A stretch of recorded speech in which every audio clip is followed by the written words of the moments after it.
একদিন পরীক্ষা করলেই সব বের হয়ে আসবে। হ্যালো, কেমন আছেন? কিরে, তোর সিমে এত কল আসে কেন? রফিক, মুবারক, রুমান, এগুলা কারা? আমার কলেজে আপনি জানলেন কি করে? তোর এই কল? জন্য আমার কোনো কল আসছে না 2 দিন ধরে। তোর ফোনের কলগুলা যে আমার ফোনে আসে জানিস তুই? নতুন ফোন এই কিনা দিছি জন্যই আর তো এই এই বলছি। শুরু করছিস না? তোর সাথে পরে কথা বলতেছি। আপনি চাইলে যে কারোর ফোন কল আপনার ফোনে নিয়ে আসতে পারেন। যাকে পরীক্ষা করতে চান তার ফোনটা আপনি হাতে নেন এবং আপনি ডায়াল করেন *21* এরপরে আপনি আপনার ফোন নাম্বার দিয়ে দেন, যেমন আমি দিচ্ছি। আমি আসলে পুরো নাম্বারটা দিচ্ছি না, এরপরে হ্যাশ দিয়ে আপনি ডায়াল করে দেন। এরপরে তার ফোনটা আপনি তার কাছে ফেরত দিয়ে দিবেন।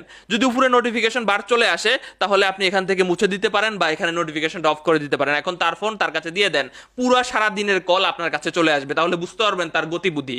এরপরে আপনি তার ফোনটা আবারও নেন, তার ফোন থেকে এটা ডিলিট করবেন কেমনে এই সার্ভিসটা, যাতে তার ফোনে আবারও কল আসে। তো আপনি #21# এটা ডায়াল করে দিবেন, তাহলে এই সেটিংটা ডিঅ্যাক্টিভ হয়ে যাবে।